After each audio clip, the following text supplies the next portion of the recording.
Hi, it's Tracy from Two Rocks Tarot, and today I'm going to be doing a spread that I did way back in 2018, and I'm going to make it another tag because it actually kind of went viral, and it's called You as a Reader. And I thought it would be interesting to actually go back and redo this spread and to see how much I've changed since I first did this spread. Now, I actually also did a follow-up spread because everybody seemed to resonate with one of the questions was, why did tarot come into my life when it did? And then I created another spread on from it. So what I'm going to do is I'm going to do two spreads. So I'm going to do the first one, You as a Reader, and then I'm going to follow on with the other spread that I created because of it. So I'm going to be using the Shadowlands tarot again because I'm just really enjoying using this deck. So the first question was, what is your most important characteristic as a reader?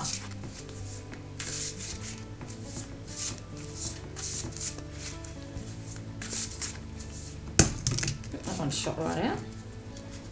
Well, actually two shot right out. There's always two, isn't it?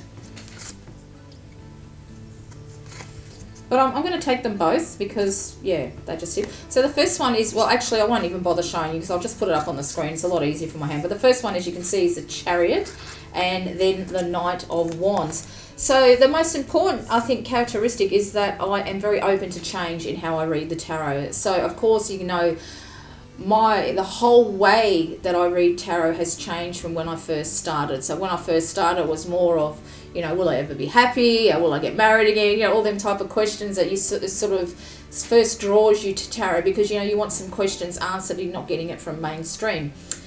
But then it's turned around into complete 360. Now I do spirit messages for pets in spirit, for people in spirit. I do so many different types of readings, and I think that reflects well in the Chariot, that I'm always open to changing in the way that I read. And the Knight of Wands just shows the pursuit of it all, of that I'm not afraid to chase them new different types of ways of reading. So I think that's absolutely perfect. Absolutely perfect, because I really have changed. Because back in 2018, I think this is when I first did it, or 17, I think it's 2018, about April. I don't even know actually what I got. I should rewatch the video, but I really cringe when I look at my old videos because they're just crap. They're so dark and everything like that, the lighting. So that's actually quite good. So the second question is, what strengths do you already have as a reader? So what strengths do you already have as a reader?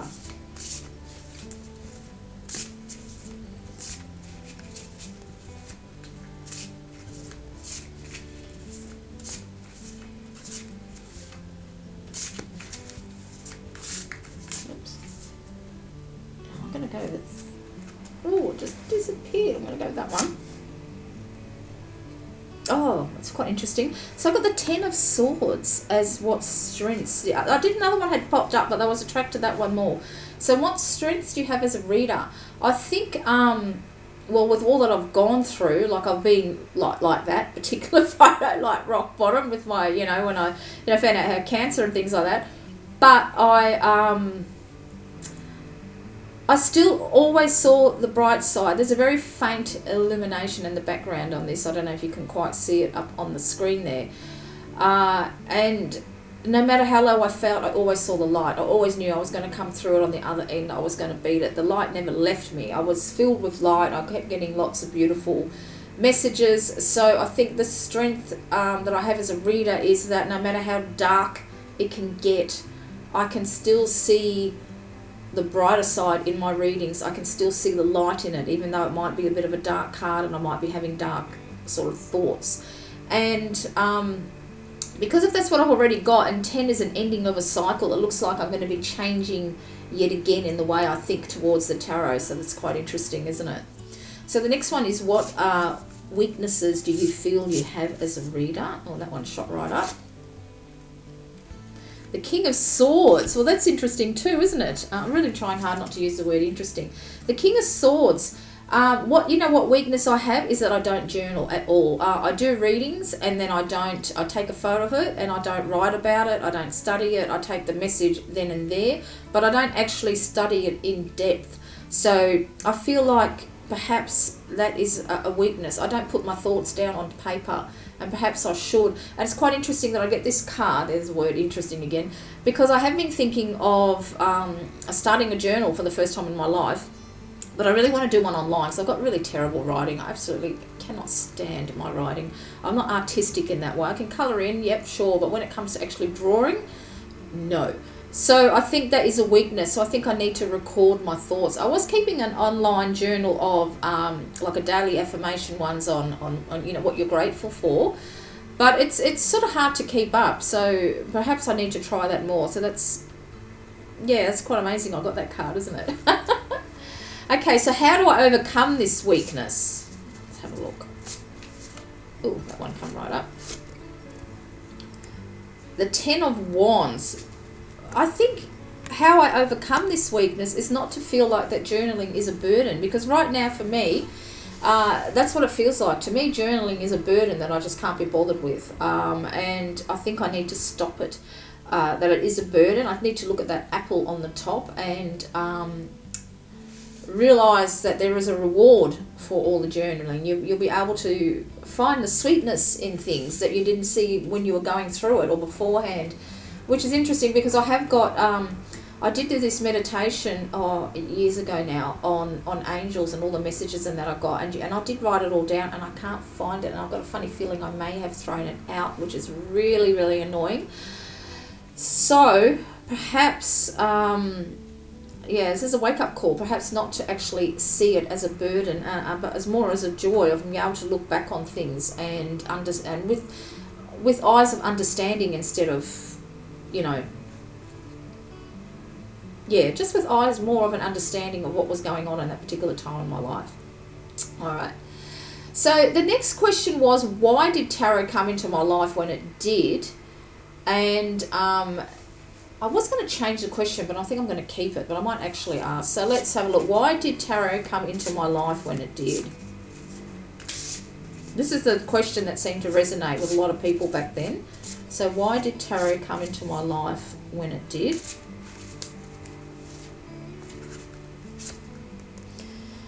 And absolutely perfect, the 4 of Wands, because I was looking for stability. When I first got a tarot reading, it was really very much towards the end of my first marriage, and I was looking for stability, and I wanted that happily ever after home. You know, it took me a little bit longer to, how much longer? Maybe about a year later before I finally got the stability that I have, like when I met Aaron. But that's exactly right. And why it came into my life, because I was looking for stability, and I was looking for it in the cards. I wanted them to tell me that I would be happily ever after again. I wanted that happily ever after ending. You know, I live the twisted. Did anybody ever used to watch that Twisted? What? No, I keep going to say tarot. It's not twisted, fractured fairy tales. It used to be a cartoon that I used to watch with my brother. It was really, really funny. I lived that. I was looking for my complete type of fairy tale. So that is absolutely perfect, is why it came in, because I was looking for stability. That's so, so true. Looking for stability. Interesting, isn't it? So the next question is, now I wonder if I should ask that next question afterward. Let me just have a look. So I'm going to do 2 parts of this particular. No, I won't. All right, so what key lesson has tarot taught me? So what key lesson has tarot taught me?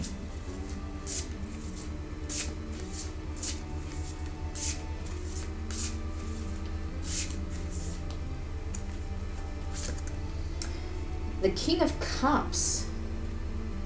And you'll notice there that there is another, he's holding a book.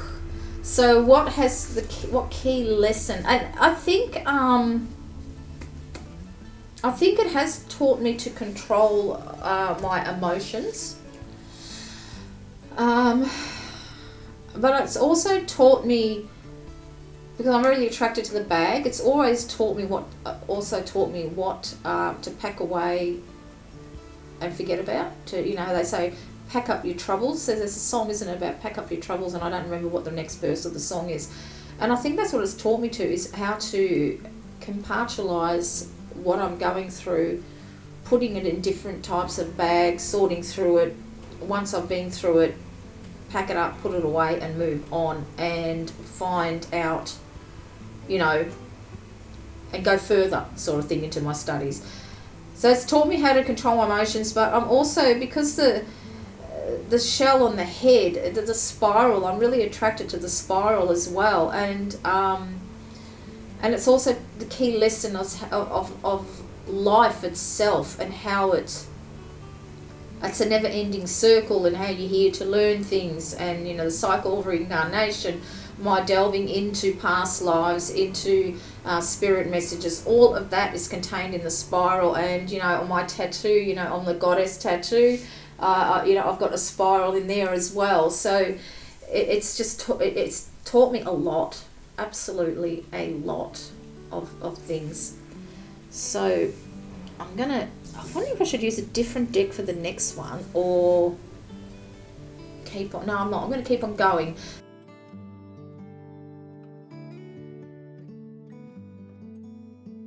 So this is going to be the second part of it. Now, what I did is, I because I had such a good response to that, why did tarot come to my life when it did, I built up another spread around it. So what you were supposed to do is use the central card, so use the same card that came up in you as a reader spread. So for me, that would be the Chariot and the Knight of Wands. But instead of me, because I'm re-asking it now, I'm going to ask the question is, how have I changed as a reader since tarot first came into my life? So how have I changed as a reader since tarot first came into my life?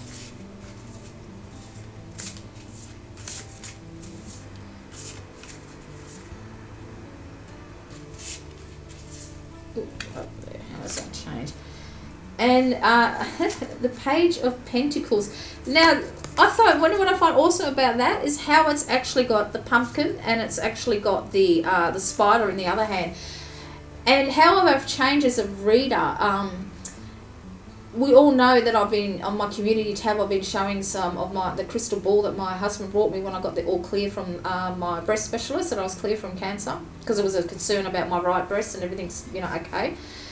And on Halloween, and just before it, I noticed my crystal ball looked beautiful in the sunlight. Between 2 and 3 in the afternoon, that the sun hits it, and looked gorgeous. So I started taking photos of it, and then I started seeing images of spirits, particularly pets. That's why I've been trying to do a pets in spirit on every Monday. If I can, because I've got about 13 to go through. That's how many I saw, and then I've actually stopped taking pictures. I've got so many. And I find it interesting that the pumpkin is there for the Halloween. I know it's not, you know, the Page of Pentacles isn't about actually Halloween, but I actually stopped and paused, took a photo, and now it's changed me yet again in how I read the tarot, because what I've been doing is, you know, I look at the pictures of the pets in spirit, and you know, of course I've got people as well, but I seem to have a lot more pets at that time. It's probably because we lost Oscar 2 years ago. On Halloween, he was our pet pug that we had. So I think it's interesting that more animals came through, because they're more connected. Even my cat that I had for 22 years, she's been gone, I think, coming up 7 years. Very clear image of that. Have a look at my community tab, it'll blow your mind. So once I did that, I actually created a spread on how to get, you know, asking questions of the pets that have passed away, and the same of people as well. It's basically the same, just a little bit tweaked. Instead of, you know, how will my owner recognise you, how will my loved ones recognise you, you know, things of that nature. So it has changed me again. It's made me, yet again, it made me pause, take a look at the crystal ball, looking, you know, really, because I was just zooming in on the photos on my iPhone, and I couldn't believe it. And I've also been seeing the Fae in there as well. Like, it's absolutely amazing what I've been seeing in there. Baron Samedi as well, and his wife. It's incredible. And I was actually thinking of giving up those types of readings, but I'm not now. I'm just going to keep on doing them because I enjoy doing them, and I know it'll reach the right person when it's meant to. So that's how I've changed yet again, by just simply thinking it looked pretty in the sun, and then seeing all these spirits in there. It was absolutely amazing. So that stopping and pausing and taking a photo, and I saw things that I've never seen before, and I asked questions of it through the tarot. It's incredible. So Now I'm going to ask, what is my relationship now with tarot? What is my relationship now with tarot? Wow. Okay. That really shot out. I think that's the first one on my lap, so I'll be banging my desk again. Oh gosh. What is my relationship now with the tarot? So I'm going to take them both. I've got the Queen of Swords and I've got the Knight now of Pentacles. So the Queen of Swords, what my relationship now is, I'm really trusting what I'm channeling, what's being downloaded into me when I read, particularly for spirit, spirit messages. No matter how ridiculous it sounds, I'll say it, because the most profound, inane, silly thing that you could say could have the most mind-blowing experience for your client. Okay, I'll never forget when I read about a lady whose husband had passed away and who told her that he would say, when she went to a medium who said, he said he's going to say pink elephant. Okay, so she went to quite a few different meetings, and then one lady said, this is going to sound really weird, but I keep getting pink elephant, and she knew straight away it was her husband. So now, so that's why I say it. If I see a pink elephant, I'm going to say it, because it had, she said she started to cry because she knew it was her husband. Finally, she got the confirmation that she was seeking from. So I think for any one of you out there who are just dabbling with mediumistic abilities, really trust with what thoughts come into you. Whatever you see, say it. No matter how stupid it sounds, it won't be stupid for the person who needs to hear that message. Okay. So yeah, that's my relationship now, is I really trust the thoughts that come into my head. I trust the words, the symbols, the feeling, everything. And the Knight of Pentacles, again, is what I'm really attracted to is the money bag there on the actual and what makes me laugh about that is because I never offered these readings on my website because I thought I would do them for free, but I'm realizing now that some people aren't getting the message, because not everybody watches YouTube, do they? Of course not. So I've actually offered them on my website now, Pets in Spirit and People in Spirit. And not just to make money, but because I just feel like that I need to expand my horizons. I need to reach more people, because like I said, how Fairy Wren Whispers and I become friends is, and she didn't even have a YouTube channel back then. It just popped up on Google. So, and she decided to watch it, and it was for her, that message, and then we've become really good friends. And she's got her own beautiful channel as well. So, Spirit brought us together. And I feel like how my relationship has changed now, because I used to feel like perhaps it wasn't quite right to ask for money for those type of readings. But now having that particular card actually come up for me seems like that I've made the right decision. I've made the right decision to actually to do that, to actually offer it on my, because he's holding up that money bag, isn't it? It's an offering, I suppose it's an exchange of energy. So yeah, that's absolutely perfect. This is a really, really good deck to read with. I know everybody said that who had this deck, and I hope Nina doesn't regret gifting it to me, but I love it. So the next question I asked, what is my creative talent with tarot? So what is my creative talent? Oh, that one come right up. The 10 of Cups. Oh, that is awesome. Oh, that's beautiful. All the actual pots of paint, all the, and it's a rainbow too. Oh, rainbow. I've always told you how, when Spirit is connecting with me, I see rainbows, and what we see there is just a whole pot of rainbows on there. To me, that's one big rainbow there. So what is my creative talent? I think is to bring happiness to other people through my tarot readings. I know that some of the because I only used to do People in Spirit for a long time, and I've forgotten all about this until I read, the lady still watches my channel, and she said to me, I'll never forget when you talked about a park bench. They actually put a park bench in memory of her parents in a park, and I picked up on that. and how she never forgot it. And I've forgotten about it, but as soon as I read that, I remember it, and I even remember the card that it was. I don't think I've got that deck anymore. I don't think. But so I think my creative talent is bringing happiness to people, bringing peace to people who have lost their loved ones, their pets.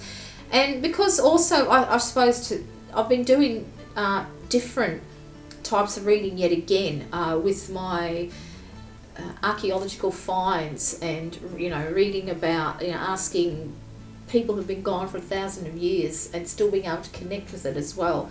So, and I'm also very attracted to the crab with a paintbrush, because I've been having this really, really strong pull to actually start painting, which is kind of amazing. I don't know how it'll turn out. But I've also been, even though it's a creative talent with tarot, I mean, I've dabbled with making my own cards, but I don't really want to do a tarot deck or an oracle or Lenormand or anything like that. But I think I'll take that as bringing happiness to other people, which is perfect, isn't it? Bringing them in touch with spirit for them, I think that's lovely. Okay, so I wanted to ask this question. Did I read the tarot or practice another type of divination in a past life? So, did I read the tarot or practice another type of divination in a past life? And that one just come up very slowly. I got the World. So I would say that as a yes, because of, I was talking about the spiral before, past lives and things come around, things that go around come around again. So I would take that as a big fat yes, that I have done this in past lives, in numerous past lives is what I just got, that I've always done this type of work. And I'm attracted to the love heart under the 21, and I've always done it from a place of love, which to me is perfect. You could ask for a more perfect card. Okay, so if you weren't sure, if you do this and you pull a card and you're not sure, you're not sure if you did read the tarot, pull another card to see, asking about another type of divination, and see if you can get answers for that. I don't need to do that because I know by looking at that card that I've done that. Actually, I was just reading one, but actually that's exactly what I said. You can also ask why I wasn't attracted to reading the tarot or divination in a past life. But yeah, you can always ask, was there another type of divination? If you're still not sure and you don't think you're getting any hints about it, then ask why I wasn't attracted and see if that will actually help you. So I'd said, for me, I definitely feel that I did read it in the past life. So the next question for me is, what message does my past life have for my now life as a reader? So what message does my past life have for my now life as a reader?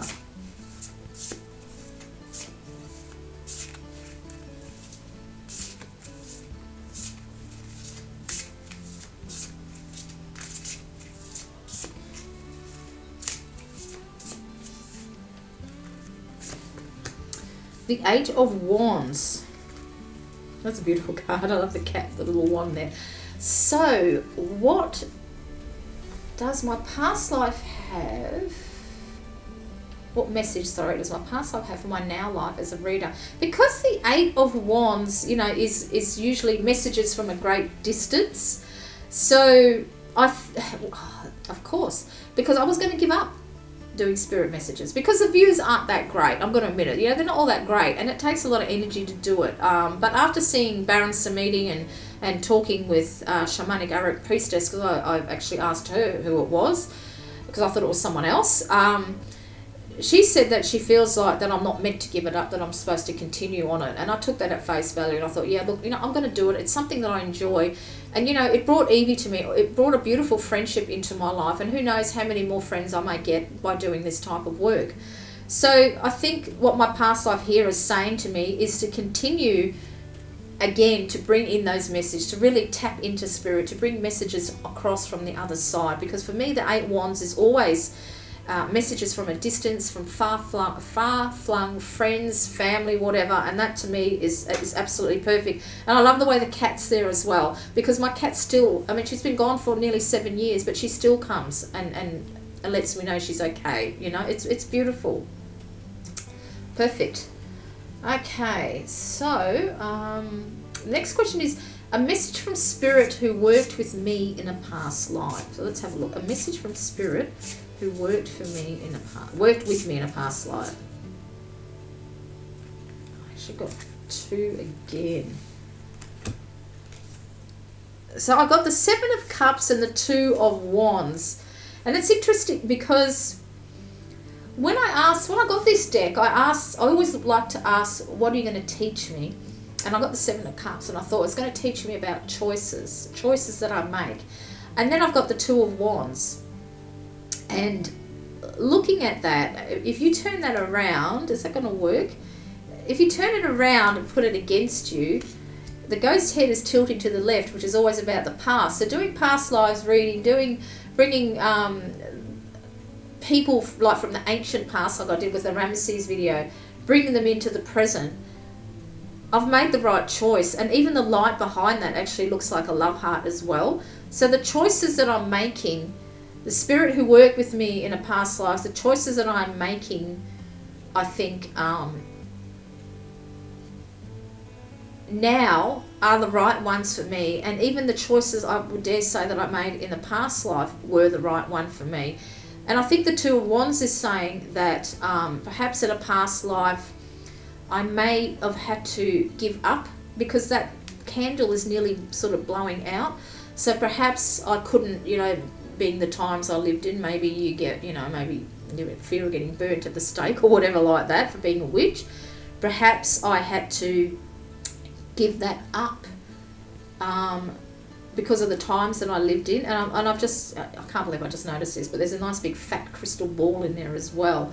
So perhaps I wasn't getting the crystal clear messages in a past life that I'm getting now. Perhaps I wasn't quite listening as much as I should, because I'm really pulled the way that ghost's head is turning. Of course, when you look at it face down, it's turning towards the right. But if you put it against you like that, it's turning towards the left, the past. So, yeah, perhaps I wasn't getting the messages, the crystal clear messages that I'm getting now. And so this is the message from Spirit who worked with me in a past life.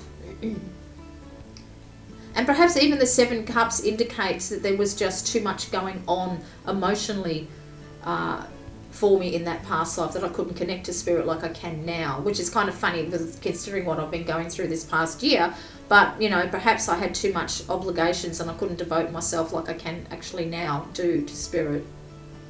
Well, that's pretty amazing, isn't it? So the final one is a message from Spirit who works with me now. So a message from the Spirit who works with me now.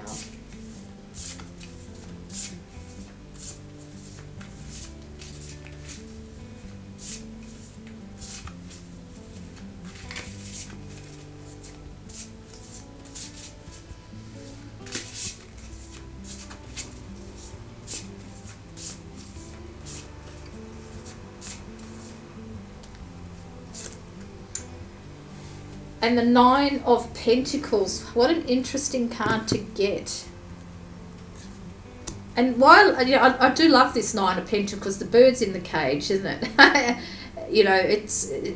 I think the message now is that,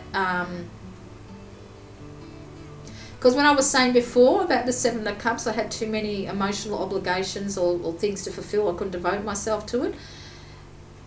I have now, because the 9 of Pentacles usually portrays a woman who's alone in her beautiful garden, and I am alone like all day long until my husband comes home, or if I decide to go and visit Nina. But usually, I'm alone all day. I haven't even got pets anymore at home, so it's just me.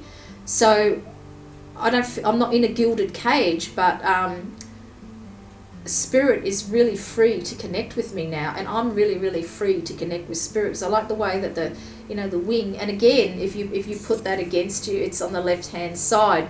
So the wing is out of the cage. So I am able, my message from Spirit is that because the other wing is pointing towards the ground, I'm able to stay grounded, but I'm able to stay connected to Spirit at the same time.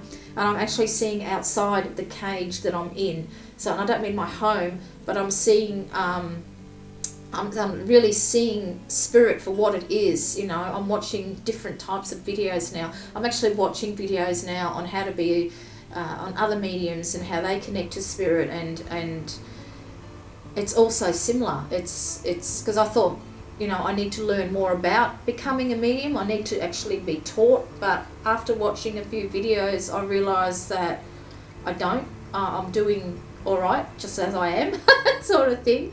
So for me, the Nine of Pentacles, this message from Spirit who works with me now is that I'm grounded, and yet I'm connected to Spirit as well. I love the little sunflower on the bottom. It makes me really happy, and I know I make other people happy with it as well. And we've kind of broken free from that cage. You're not in that gilded cage anymore. But I will notice it's got a pair of red boots on there. And I'm thinking I need to actually, which is fun here, because we've got pavers in our backyard that hurt like anything to try and walk on them. It's hilarious. Sometimes, we're watching each other walk across the pavers and our feet, it's just impossible. It's so rough on the bottoms of your feet. But I'm thinking I need to actually step on actual grass more, like ground more with that. The only way I can do that is a little patch on the front yard, and we've got a real sticky beak neighbour across the road. She drives us nuts. So, I can't really do that. But that's another thing that I'm thinking, because red is about being grounded as well. It's the root chakra. So perhaps I need to do... I don't feel like I need to ground more. I think I do walk out in nature, but it's too dangerous to walk in bare feet. Maybe I just need to do that when I go out and get the mail. It's just stand for that little bit longer on the grass and connect with it. Because I used to read the tarot on grass a lot when I lived in South Australia. I used to do it all the time. Well, there you have it. That was quite an enlightening reading. I hope you've enjoyed it, and I really hope that you do this reading, particularly if you did do it way back then. It's quite amazing on how much I've changed, and I'm probably going to go back now and cringe and watch my old videos and see what cards I pulled all the way back then. But this is absolutely fabulous deck to read with. I absolutely adore it. It's already a favourite, a very firm favourite. So until next time, take care.